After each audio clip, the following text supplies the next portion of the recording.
Ini ikan yang mati apa ya? Ya, Oh, itu banyak loh. banyak. Ini termasuk udah masih kecil segini ini, Pak. Kecil. Tadi pagi-pagi. Buntut kebakaran gudang kimia di kawasan pergudangan Taman Tekno, Kelurahan Setu, Kecamatan Setu, Kota Tangerang Selatan pada Senin 9 Februari, Sungai Cisadane kini tercemar. Alhasil ribuan ikan mati dan jadi buruan warga setempat dalam 3 hari terakhir. Ikan dengan beragam bentuk mulai dari yang kecil hingga besar, tampak mengapung diduga keracunan limbah pasca kebakaran gudang. Banyak video yang beredar di media sosial yang memperlihatkan warga mengumpulkan ikan menggunakan alat pancing. Adapun gudang kimia yang menyimpan 5 ton bahan cair insektisida berjarak 3,3 km dari aliran sungai Jaletreng yang merupakan anak sungai Cisadane. Bangunan 2 lantai yang tampak hangus tersebut saat ini dipasangi garis polisi. Di bagian dalam gudang tampak gelap dengan sisa material yang hangus terbakar. Sementara itu puluhan drum yang diduga berisi cairan kimia tampak berjejer. Aroma bau kimia menyengat bahkan dari radius 20 meter dari lokasi. Kondisi ini menimbulkan kekhawatiran akan potensi dampak lanjutan terhadap lingkungan sekitar. Sejumlah pihak terkait seperti Kementerian Lingkungan Hidup dan Dinas Lingkungan Hidup Tangsel sudah meninjau lokasi untuk melakukan pengecekan. Kepala DLH Tangsel, Bani Kosiatullah dalam keterangan pada Rabu 11 Februari 2026 menjelaskan pihaknya sudah melakukan pengecekan internal dokumen lingkungan yang terdaftar di instansinya. Hasilnya, tak ditemukan dokumen atas nama gudang tersebut. Menurut Bani, bangunan itu diduga hanya menggunakan dokumen lingkungan berupa surat pernyataan kesanggupan pengelolaan dan pemantauan lingkungan atau SPL. Dokumen tersebut umumnya diperuntukkan bagi usaha dengan skala tertentu dan pengurusannya dapat dilakukan melalui sistem online single submission atau OSS. Wali Kota Tangsel, Benyamin Dafni, menginstruksikan seluruh puskesmas di 7 kecamatan bersiaga sebagai langkah antisipasi dampak kesehatan yang timbul akibat konsumsi ikan atau air yang tercemar zat kimia. Benyamin pun meminta pada warga agar tidak mengonsumsi ikan dari sungai yang tercemar agar tidak mengalami gangguan kesehatan.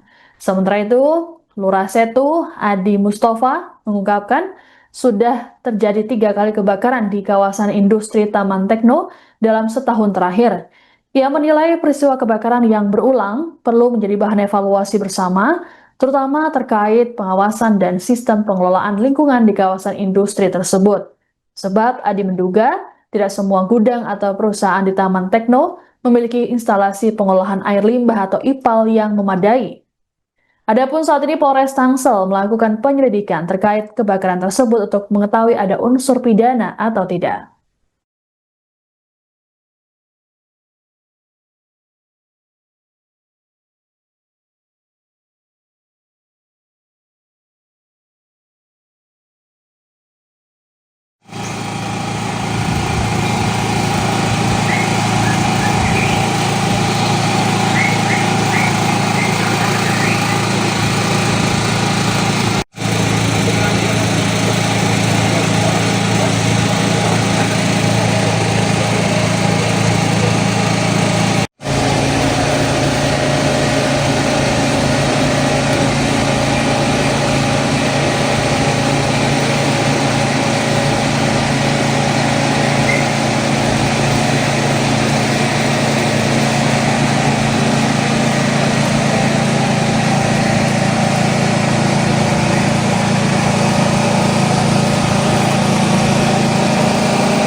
Sini air nih.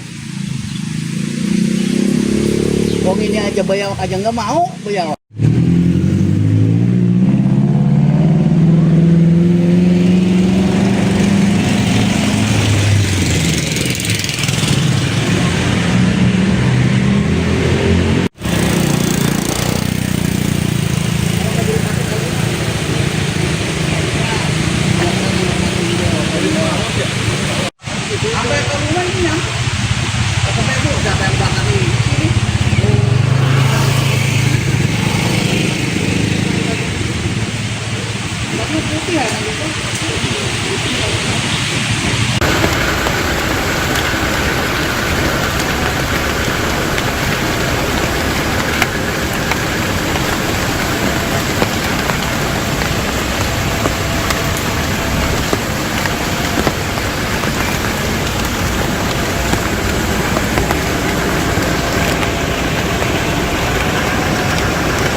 Ini ikan yang mati apa ya? Ya, Oh itu banyak loh. banyak.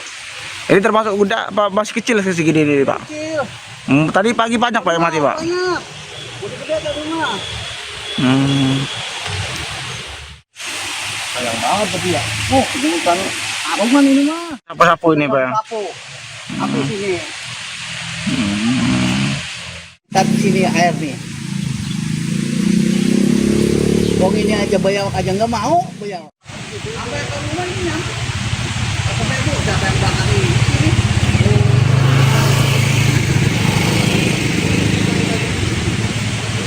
Warna putih ya nanti tuh.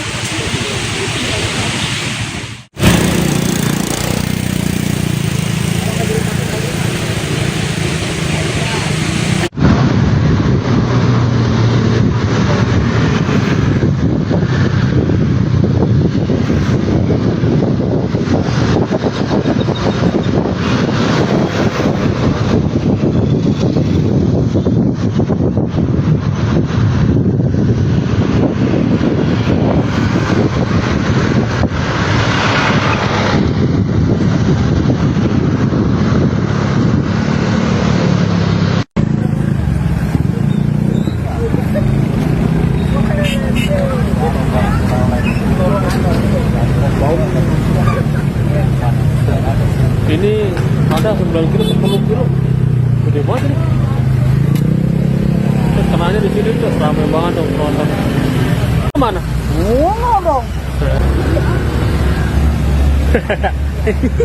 Lumayan loh, satu juga loh.